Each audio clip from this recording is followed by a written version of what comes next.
Today is Monday, March 11th, and this is the ADM Investor Services weekly market kickoff. Please note that the views and opinions expressed here today are solely those of our guests and should not be construed as the views or opinions of ADM Investor Services or ADM.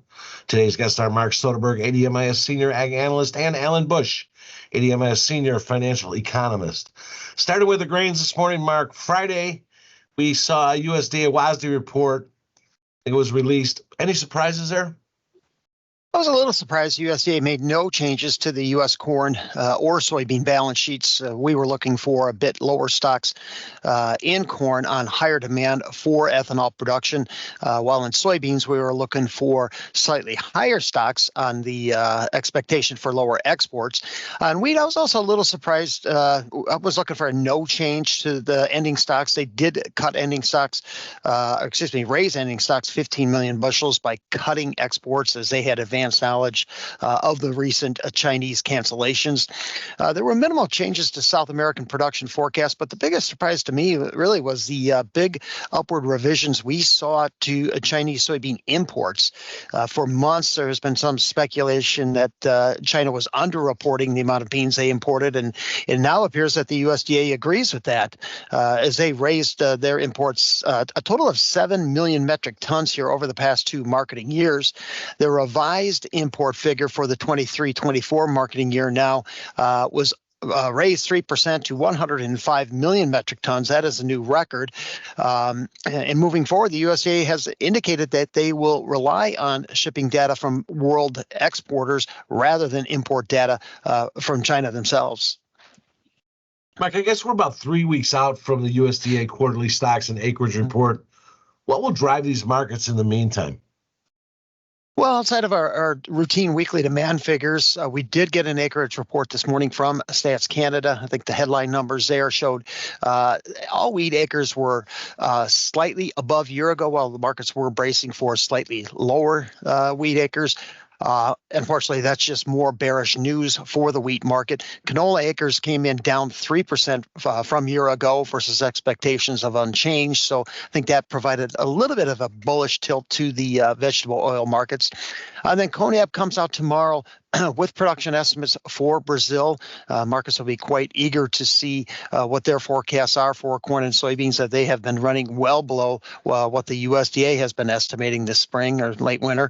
We saw another 10 million bushels of soft red winter wheats exports to China canceled this morning, and now that leaves outstanding sales at only 30 million bushels that are still in the books. And of course, we also have South American weather. Heavy rains could lead to some flooding concerns across eastern areas of Argentina and very southern areas of Brazil here this week.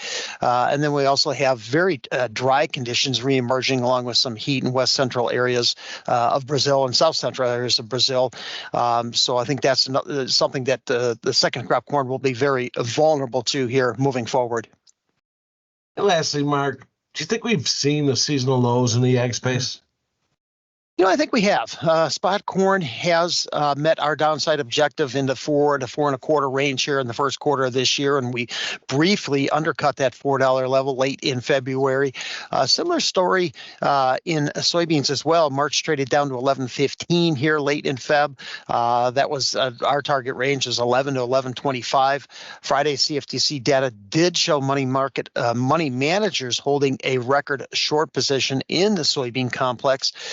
And just a couple of weeks ago, holding a record short position here in corn. And soybeans, I think you couple that with a better demand from China than what we previously thought.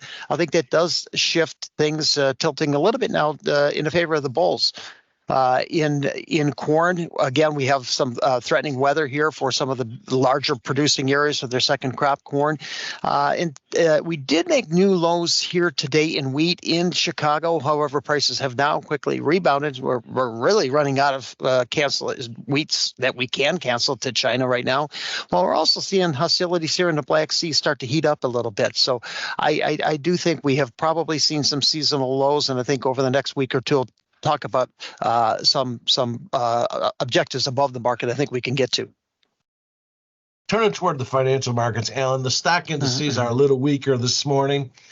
What is the seasonal tendency for the S&P 500 futures this time of year?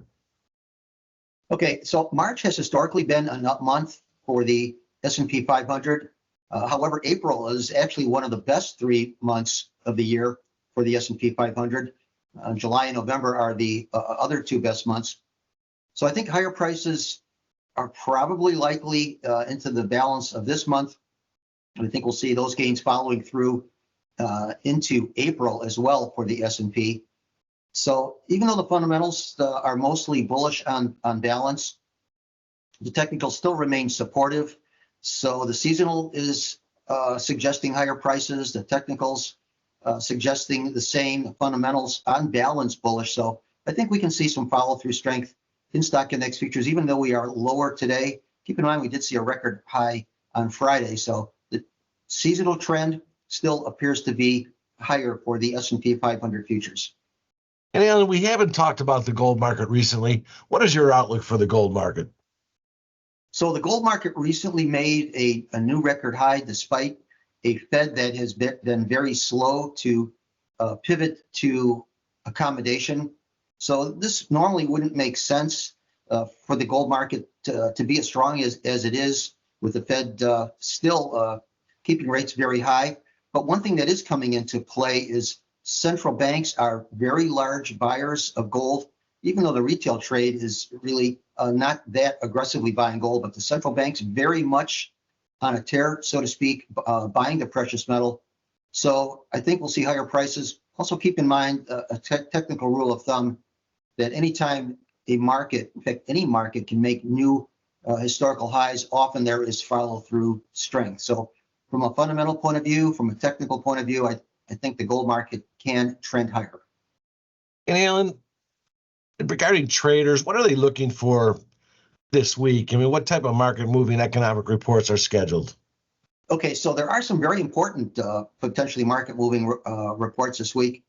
First of all, Tuesday we'll have the February National Federation of Independent Business Small Business Optimism Index at 89.9. The more important February Consumer Price Index on Tuesday guessed at up 0.4%. Thursday, jobless claims at 215,000. And the very important February Producer Price Index guessed at up 0.3%. Retail sales also very important, predicted to be up 0.7%. And then on Friday, the March Empire State Manufacturing Index predicted to be a -8. Import prices up 0.2%, export prices up 0.1%, and the March Consumer Sentiment Index at 77.3. So of all these reports, it is the inflation reports that will probably have the most impact on financial markets. Plenty to look at this week. Thank you both. Remember, the views and opinions expressed today on this video are solely those of our guests and should not be construed as the views or opinions of ADM Investor Services or ADM. If you'd like more information about our brokerage services, would like to speak to one of our experts about managing your risks, or would like to open up a trading account, please visit www.admis.com.